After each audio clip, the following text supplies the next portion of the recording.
Penalty kicks are used in a specific situation contingent on two variables. First, a player commits a direct free kick offense, meaning by a player against an opponent on the field while the ball is in play, and one of the 10 direct free kick offenses. Second, the victim of the foul is an attacker who is being fouled within the defending team's penalty area. A penalty kick is awarded at the penalty mark inside the penalty area where the foul occurred. Like free kicks, the ball must be stationary at the taking of a penalty kick. There are no limitations as to who on the team possessing the penalty kick can take the kick. Any player on that team is permitted to do so, including the goalkeeper. A penalty kick is in play when the ball is kicked and it moves forward, like a kickoff. As with a kickoff, a penalty kick must be kicked forward. However, unlike a kickoff, if a penalty kick is not kicked forward, an indirect free kick is awarded to the opposing team. Failing to kick the ball forward is a violation of Law 14 that has a specific punishment listed for it. The team in possession of a penalty kick may kick the ball directly into the opposing team's goal and score a goal. That's kind of the idea behind the penalty kick. Because the ball must move forward from a penalty kick, the kicking team cannot score on itself from a penalty kick. And please don't tell me how the ball could rebound off the goal frame, ricochet the length of the field, and then go into that team's own goal. Let's stay within the realm of reality here. The positioning of a players at the taking of a penalty kick is mildly complex and in fact very important. So we're going to devote this entire slide to the topic. First, a kicker must be designated. As mentioned earlier, any player on the kicking team may take the kick. There are no restrictions. But the referee needs to identify who the kicker will be, and any changes must involve the referee being notified again. The kicker is the only attacking player permitted within the penalty area or the penalty arc prior to the taking of the kick. The goalkeeper must be positioned on the goal line between the goalposts and must face the field. The goalkeeper is permitted to move before the kick is taken, but only laterally along the goal line. The keeper must be on the goal line at the time the whistle is blown to allow the kick to proceed. All other players must be outside of the penalty area, outside of the penalty arc, and not closer to the goal line than the ball. None of the non-participating players are permitted to violate any of these three position requirements until the ball is kicked. Please note, this is the only official reason for the penalty arc. There is no other reason for the arc being on the field other than enforcement of non-participating players at the taking of a penalty kick. A penalty kick is always ceremonial, meaning every penalty kick must be preceded by the referee blowing his or her whistle to turn over control of the restart to the kicker. There are exceptions to if the kick prior to the whistle, the kick has not been taken appropriately and must be retaken. If the referee forgets to blow his whistle and just says, "Go ahead," the kick has not been taken appropriately and the kick must be retaken. The referee should always check the positioning of the goalkeeper and the other players prior to blowing the whistle and allowing the kick to proceed. The double touch rule is in effect for the penalty kick. The kicker may not touch the ball again until another player touches the ball, with the penalty for this being an indirect free kick to the opposing team at the spot of the double touch. This would happen if the kicker scuffed the kick, moving the ball forward, but not far enough for the goalkeeper to get to it first, and then the kicker kicked it again, or if the ball rebounds to the kicker from the frame of the goal without touching another player, and then the kicker touched it again. It is impossible to be in offside position at the taking of a penalty kick, assuming that the referee has properly checked the position of the players prior to the kick. Law 14 violations, in addition to the double touch, are extremely complex and involve a very detailed flowchart that we will cover here to determine the referee's response. We will spend the next few slides covering this. The shooter himself can violate Law 14 in two ways once the whistle is blown.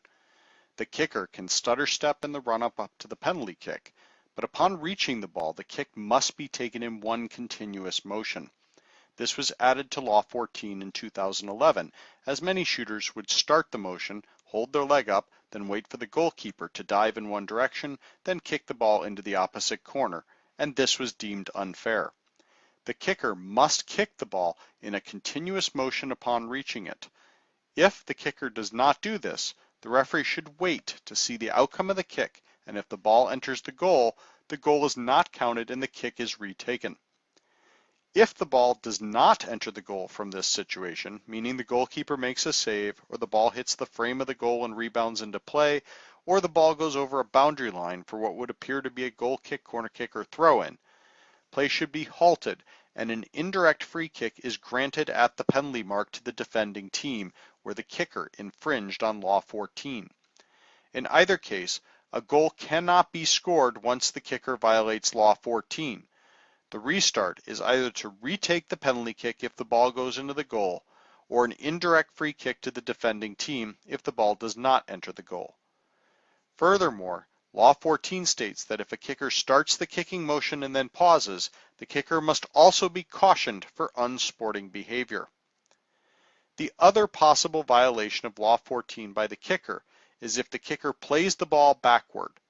If the ball is not kicked forward, play should be halted immediately and an indirect free kick awarded to the defending team at the penalty mark. The second possible source of infringements on Law 14 can come from the goalkeeper. Remember, the goalkeeper must be on the goal line between the posts and must face the kicker. The goalkeeper does not need to stand still and can move along the goal line from side to side. The goalkeeper is not permitted to come off the goal line until the ball is kicked. The whistle is not an indicator to allow the goalkeeper to come off the line.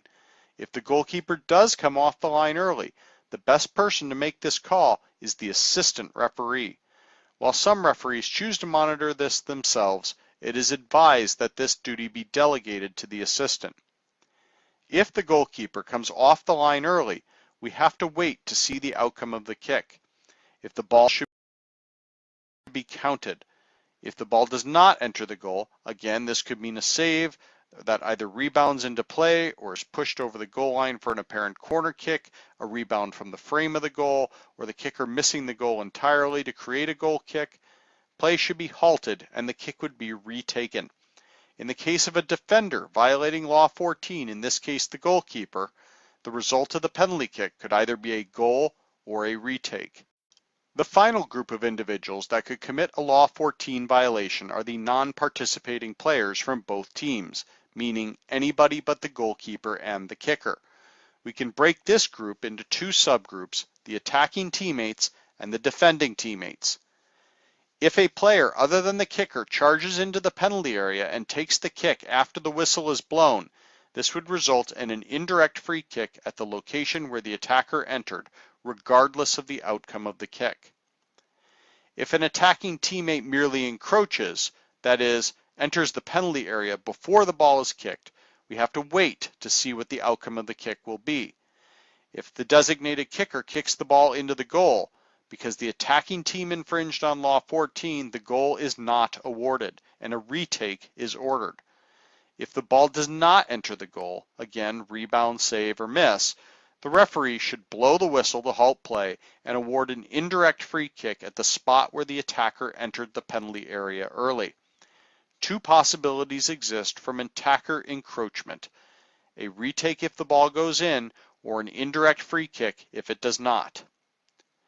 If a defending teammate encroaches, we still wait to see the outcome of the kick. If the ball goes into the goal is awarded. If the ball does not enter the goal, rebound, save, or miss, the referee should blow the whistle to halt play and order a retake. Two possibilities exist from defender encroachment: a goal if the ball goes in, or a retake if it does not. But wait, what if a player from both teams encroach? In this case, the penalty kick would be retaken regardless of the outcome. One final important note about Law 14 violations.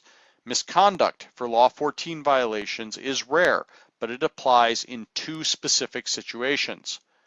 The first, as mentioned previously, a kicker who starts and then halts the kicking motion must be cautioned for unsporting behavior. The second, if a player commits the same Law 14 violation repeatedly, he can be cautioned for persistent infringement. This would include a situation such as the goalkeeper coming off the line on repeated retakes or the same player encroaching into the penalty area on retakes. The signal by the referee for a penalty kick is to blow the whistle to halt play, then point to the penalty mark to indicate a penalty kick. Many referees will sprint to the mark while pointing, or simply sprint to the mark and stand at the goal. Each of these are acceptable signals. No matter what technique you choose, it is very important to sell this call with confidence. You are awarding a scoring opportunity that is converted over 75% of the time in a sport where oftentimes the final difference is a single goal. You have to show everybody that you are sure this opportunity is deserved. Assistant referees can call penalty kicks as well, though this is rare because it is more difficult to sell the call from the touchline. The assistant first goes through the process of signaling a foul, halt, raise the flag, waggle, then the referee blows the whistle to stop play. Instead of dropping the flag to 45 degrees for a free kick, the assistant then drops the flag and drapes it across his or her waist, making the substitution signal but at the waist. The assistant then turns and jogs to the corner flag, which completes the signal that a penalty kick should be awarded. If, at the taking of a penalty kick, the goalkeeper comes off the line early and the ball does not enter the goal, the assistant referee would signal this violation with the sub-signal at the waist signal, standing at attention and not moving. If the ball enters the goal, then abruptly leaves the goal, the assistant should raise the flag straight up as a signal to the referee to halt play, then turn and sprint to the corner flag to indicate that the ball has entered the goal and a goal should be awarded. If the ball enters the goal routinely and there is no violation, the assistant would merely turn and jog back to the corner flag to say that the goal is good. If the ball rebounds into play, the assistant referee should backpedal to the corner flag, getting back into offside position as quickly as possible, but remaining focused on the play.